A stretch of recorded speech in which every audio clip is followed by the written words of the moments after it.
The big windstorm of the Lahaina fire was one of the main issues of the fire that propelled it. And a lot of people want to understand, was this wind engineered or was it natural? I'm going to present you information and let you decide. Now, this is a high resolution image that happens twice a day in the AM and the PM over the entire planet. And this is the Hawaiian Island portion of it. And you can see on August 5th in the morning, we have normal wind patterns. In the afternoon of the 5th, normal wind patterns. The 6th, normal wind patterns in the morning and afternoon. But something happens on the 7th. The clouds start lining up in straight lines coming at us in the morning of the 7th. And it's interesting, these lines of clouds don't go past the Hawaiian Islands. They stop at the Hawaiian Islands. Both are very unusual. By the afternoon, we were having very strong wind across the island. You can see there were perfect lines of clouds, very unusual. They would be lined up in harmonic patterns like this, and for some reason only go as far as the Hawaiian Islands and then stop and not go past us. Two very peculiar anomalies. And I've been looking at weather for 15 years and saving screenshots of hurricanes and video loops, and I have not seen anything like this before. This is the afternoon and morning of the 8th. You can still see the lines of clouds, only the sun angle is a little different, so we don't see it quite as pronounced. And here on the actual evening of the 8th, when we had the big windstorm that propelled the fires, again, the clouds were in perfect lines lining up against us.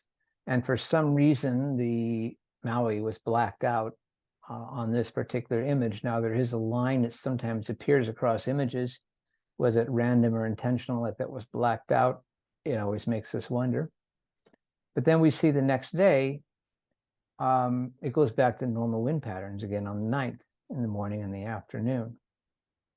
So let's go back to the morning of the 7th with the winds lined up, in a perfect harmonic pattern. You're going to see that again because I'm going to show you some infrared video loops in a moment to really show you what that is. But, it's a very interesting, these lines. And I made a note because the same day on the 7th in the afternoon, there was a strange white haze over the whole island. And we all wondered, what is that haze? Where did that come from? I haven't seen a white haze as I drove across from Haiku to Kahului. It was very pronounced across the isthmus, and we made a mental note, okay, like we have strong winds, clouds coming at us in straight lines, and a funny haze. What's going on? What is this? And again, here's the afternoon of the 8th where they're lined up perfectly. Now, I'm going to bring this up in a minute, so I'm going to talk about cymatics and geometric patterns. Cymatics is a way where you take a plate and put it above a speaker, and you run frequencies on the metal plate with sand on top of it. And as you play different notes, like the person on this piano is playing different notes, you see each harmonic frequency will make it line up. But you can also do the same thing with a loudspeaker and a petri dish filled with water. And on water, if you do various harmonic sounds at certain frequencies, you'll get these interesting patterns, kind of like what sometimes we see in the sky. So I'm going to come back to this in a moment. But this is the infrared satellite loops. It's a colorized, so it's artificially colorized to enhance the more extreme conditions. But this is the hurricane Dora moving across, and you see it forming right there off the coast of Mexico at about 10 degrees latitude, which is where hurricanes naturally form. And you see it start to spin up into a very tight pattern. I don't see any aerosols or anything else associated. It looks like a natural hurricane to me, and it's got a nice tight pattern to it. And you see around it, winds and everything are calm around it. You see a nice cloud bank to the north of it, the solid cloud bank, that's not doing anything funny. But what's interesting about this is as Hurricane Dora approached Hawaii at 10 degrees latitude, passing about 500 miles to the south, this interesting phenomena of this speckly type of vibration across the clouds up in this area to the north up here and all in this area here. And you're going to see this where the clouds break up and they start forming, and you almost like there's a glistening happening. You can see a point up here where it seems like something is causing the frequency. This when the main part of the hurricane happened, storm happened here, and then the next day it goes back to normal patterns again. And then the hurricane goes on its merry way. Now, these are little video loops about 10 hours each that I have to string together to make a complete picture, which is what the jumpiness is.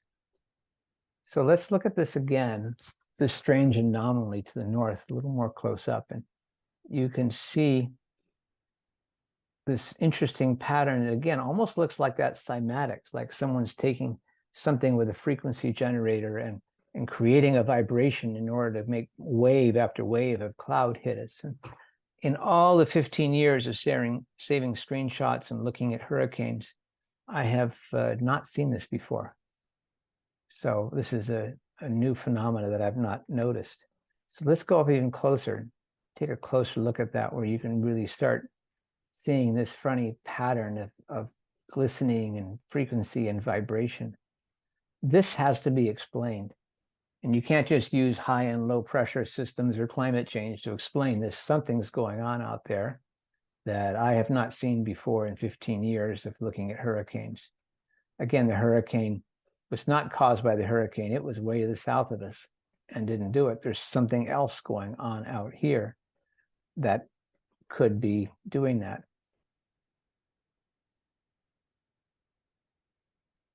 So you'll see that glistening pattern going and the forming wave after wave of clouds coming at us.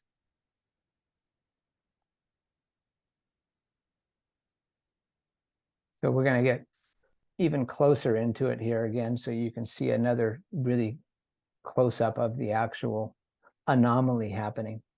And at some point you can even see right here in this part of the screen, you can see right here like a static point right in here where something's looking like it's actually generating what's happening at that point right up in here on the screen, where it looks very different in that one phase right here where it's happening.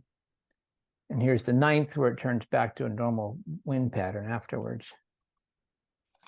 And then another little interesting anomaly happens, on the 8th, 9 a.m. to 6 p.m., there's this black dot that happens right here. Let's play it again. Use one area here, suddenly in the middle of the day, right from 9 p.m. to 6 p.m. on the screen, suddenly blacks out.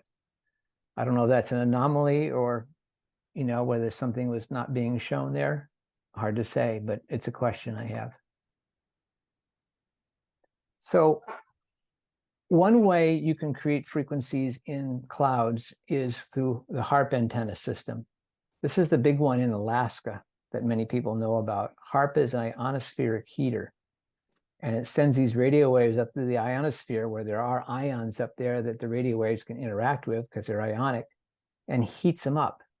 And this raises it higher and creates a low pressure cell down below. And then you can slowly turn it off again and create an extra low frequency below by raising it, creating a low pressure cell below and dropping it.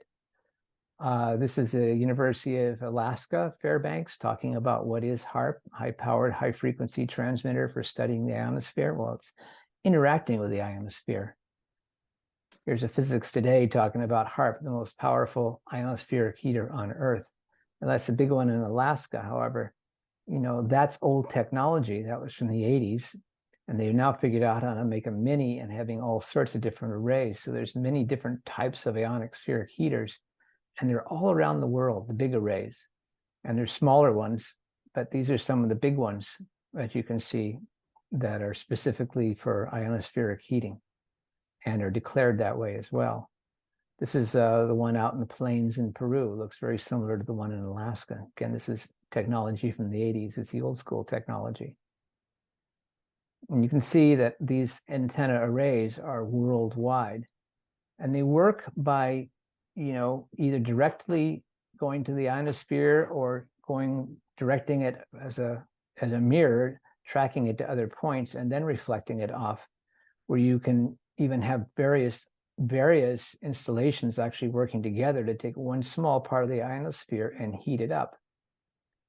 And what's interesting here is, with the advent of the smaller mobile arrays, ionospheric heaters will no longer be limited to the polar regions like Alaska.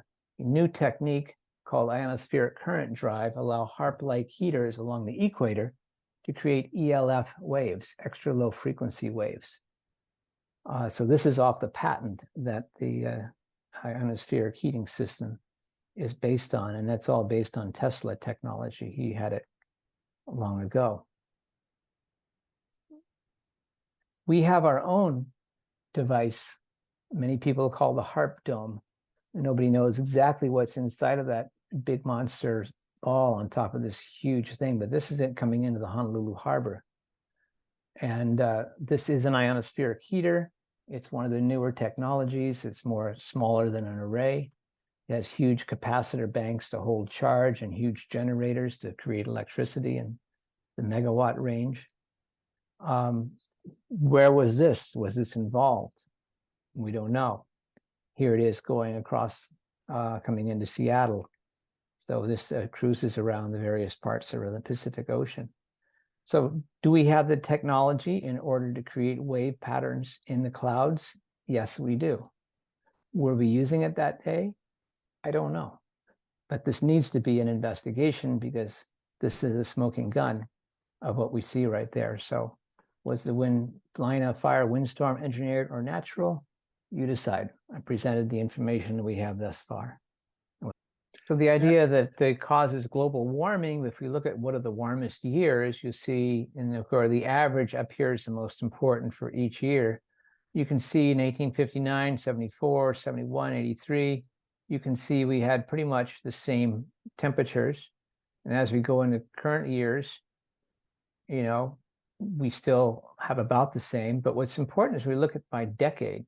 Look at the average here in the center, and you can see our average temperature each decade is basically the same. 80 degrees drops to 79, goes up to 81, drops back to 79, goes to 81. It's around that 80 degree, 81 degree range. So are we having experiences of global warming in Hawaii? No, we're not. We've been very constant. So we can't use that concept. So another cause of the hurricanes proposed is Hurricane Dora, but it was literally traveling 500 miles to the south of us. It was a very tightly contained unit all by itself, a very small hurricane, very tight, and had normal cloud patterns surrounding it until you get to the anomaly to the north. So as far as winds from that hurricane, that was not a cause for our winds here. It was a completely different event. Yeah. And the way that small hurricanes usually work is that they project winds about 50 miles out from the epicenter itself. And this was some 500 miles away. So again, that debunks that whole thing of Dora really being a cause of the high winds.